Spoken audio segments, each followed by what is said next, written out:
औज़ुबिल्लाहिमिनश्शैतानिर्रजीम बिस्मिल्लाहिर्रहमानिर्रहीम। मोहतरम ख़वातीन व हज़रात, डॉक्टर आसिफ इजहार आपके साथ। ख़वातीन व हज़रात, मैं आपको 2 से 3 मिनट में जल्दी एक अच्छी बात समझाने लगा हूँ जो बहुत से दोस्तों ने सवाल किया और बहुत से दोस्तों ने यह कहा कि रमज़ान में क्या ऐसी चीज़ है जिसका एहतमाम करके हम ये बात यकीनी बनाएं कि हमारे वज़न में कमी हो जाए। ख़वातीन व हज़रात, आपने देखा होगा बहुत से लोगों को जो है वो रमज़ान में भी उनका वज़न बढ़ने लगता है बजाय कम होने के। लोग अक्सर औकात उनको ये क्वेरी रहती है कि हम अगर 14 घंटे भूखे और प्यासे रहें, 14 घंटे का रोज़ा है और उसके बाद भी हमारे वज़न में कमी ना हो तो कैसे डाइटिंग की जाए। तो ख़वातीन व हज़रात, एक तो ये है कि रोज़ा जो है वो डाइटिंग नहीं है, भूखा रहना जो है वो डाइटिंग नहीं कहलाता। डाइटिंग जो है वो एक मुकम्मल प्लान है कि किस तरह किन औकात में आपने क्या क्या खाना है और क्या नहीं खाना। ख़वातीन व हज़रात, भूखा रहने के बाद यकीनी तौर पर जैसे ही हम अफ्तार की तरफ जाते हैं तो आपने देखा होगा कि बहुत से लोग जो हैं वो अफ्तार में वो सब कुछ कर जाते हैं जो कि नॉर्मल दिनों में वो नहीं होता। मतलब आपको मीठा, आपको हर किस्म के सैचुरेटेड फैट्स, आपको शरबत, मुख्तलिफ किस्म के जूसेस, सॉफ्ट ड्रिंक्स जो कि शुगर से भरपूर हैं वो आपके सामने पड़े रहते हैं और आप जाके उस पर टूट पड़ते हैं। और उन सबका अगर थोड़ा थोड़ा भी इस्तेमाल किया जाए, लेकिन by the end of the day अगर आप दस्तरखान से उठते हैं और आप अपनी खुराक का अगर उसका एक जायजा लें तो आपको पता चलेगा कि कितने सैचुरेटेड फैट्स और कितना शुगर आप कंज्यूम कर चुके होते हैं, कितनी कैलोरीज आप कंज्यूम कर चुके होते हैं। रोज़ा महज इस बात का नाम नहीं कि आपने 14 घंटे गुजार लिए भूखे तो आपके वजन में जो है तो कमी आ जाएगी। उसके बाद जो चीज़ें आप खाते हैं वो इम्पॉर्टेंट है, वो डाइट प्लान इम्पॉर्टेंट है। क्या ऐसी चीज़ें हैं जिनका इस्तेमाल करके आप सहरी और अफ्तार के टाइम में रोज़े में अपना वजन कम कर सकते हैं। तो ख़वातीन व हज़रात, सबसे पहले सबसे बुनियादी चीज जो है वो तो ये है कि सैचुरेटेड फैट्स वो कम कर दें। कोल्ड ड्रिंक्स वगैरह का इस्तेमाल, सॉफ्ट ड्रिंक्स का इस्तेमाल जो चीनी से भरपूर है, जिसमें हजारों की तादाद में कैलोरीज होती हैं, वो आप जितना कम इस्तेमाल करेंगे बल्कि ना ही इस्तेमाल करें तो अच्छा है। उससे बेहतर ये है कि आप अपने लिए कोई अच्छा सा जो सैलड्स हैं, फ्रूट सैलड्स हैं या मुख्तलिफ किस्म के चाट हैं वो बना लें और उनका इस्तेमाल करें।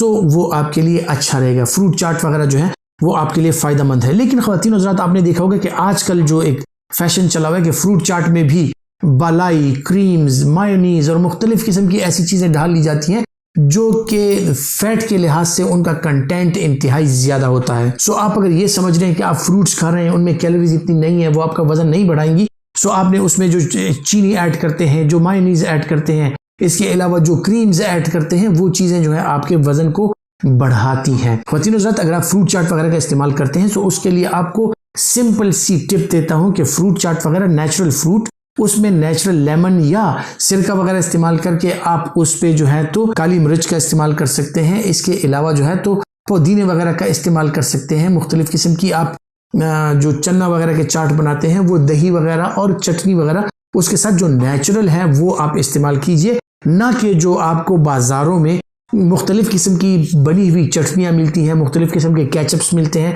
और मुख्तलिफ किस्म के मायोनीज वगैरह मिलते हैं, जो आप ऐड करते हैं उसमें आप बहुत ज़्यादा कैलोरीज कंज्यूम कर जाते हैं। इसके अलावा ख़वातीन व हज़रात, कोशिश कीजिएगा कि डीप फ्राइड चीज़ें जो हैं वो कम से कम आप इस्तेमाल करें। इसके अलावा फैट्स यानी जो चर्बी है उसका इस्तेमाल आप कम से कम करें। चना चाट वगैरह, लोबिया चाट वगैरह, फ्रूट चाट, इनको नेचुरल तरीके से बनाएं, इनमें नेचुरल चीज़ें डालें, ना कि जो आर्टिफिशियल चीज़ें हैं उनका इस्तेमाल करें। और साथ ही साथ जो है तो जो आप इफ्तारी करते हैं और तरावी के बीच में जो स्पेस है आप उसमें थोड़ा सा एक्सरसाइज कर लिया करें और कोशिश करें कि जो रोटी का इस्तेमाल हम करते हैं ख़वातीन व हज़रात, उसमें अक्सर औक़ात देखा गया कि आजकल जो मैदे की रोटी है, और फिर मैदा भी वो बहुत ही फाइन मैदा जो कि बिल्कुल ही स्टार्च होता है, उसकी रोटी अगर आप इस्तेमाल करेंगे तो उसमें बहुत ज़्यादा कैलोरीज होती है। इससे अच्छा ये है कि भूरे गंदम की जो रोटी होती है वो आप इस्तेमाल करें जो बहुत ज़्यादा बारीकी से चनी हुई ना हो। आपको ब्राउन ब्रेड जो मिल जाती है उसमें आपको कैलोरीज भी अच्छी मिल जाती है और उसमें जो है आपको फाइबर्स भी अच्छे मिल जाते हैं। यही फाइबर्स जो होते हैं आपके इंटेस्टाइन्स में जो आपके फैट्स होते हैं उनको एब्जॉर्ब करके अपने साथ निकाल लेते हैं और वो उनका अखराज हो जाता है। आपका पेट भी एतदाल के साथ रहता है, फैट एब्जॉर्प्शन भी नहीं होती और आपकी वजन में जो इजाफा हो रहा है वो भी कम हो जाता है। ख़वातीन व हज़रात, इसके अलावा जो फाइबर्स हैं, खुसूसी तौर पे जो इस्पगोल है उसके हस्क यानी उसका छिलका या साबुत इस्पगोल का इस्तेमाल आप दूध वगैरह के साथ भी कर सकते हैं, मुख्तलिफ चीज़ों पे, मुख्तलिफ अपने जो बनी हुई आपकी चाट वगैरह है उसमें भी आप उसका इस्तेमाल कर सकते हैं, दही में भी उसका इस्तेमाल कर सकते हैं। सो उससे जो है तो एक तो आपका पेट एतदाल के साथ रहता है, दूसरा आपके वज़न में, कोलेस्ट्रॉल में और मुख्तलिफ किस्म की जो मुरगन चीज़ें आप खाते हैं उसमें कमी आती है। ख़वातीन और हज़रात, चीनी का इस्तेमाल, गुड़ का इस्तेमाल, मुख्तलिफ किस्म की जो बेकरी का सामान है उनका इस्तेमाल आप कम से कम कीजिए। कोशिश कीजिए कि अपने लिए घर में सेहतमंद और अच्छी सब्जी, फल, चिकन, मछली वगैरह का इस्तेमाल अगर आप ज़्यादा करें और उसको ज़्यादा घी वगैरह का इस्तेमाल ना करें उसमें, तो आपके लिए अच्छा होगा। एक्सरसाइज आपके लिए बहुत ज़रूरी है। रोज़े की हालत में भले आप एक्सरसाइज ना करें, जैसे ही आप इफ्तार करते हैं कुछ कदम तक आप अगर चलें फिरें तो आपके हाजमे का अमल भी अच्छा रहता है, बेहतर रहता है और आपका जो बॉडी में जो मेटाबॉलिज्म हो रही है वो थोड़ी सी तेज़ हो जाती है और आपको कैलोरीज जलाने में मदद मिलती है। इस तरह से आपका वज़न नहीं बढ़ता।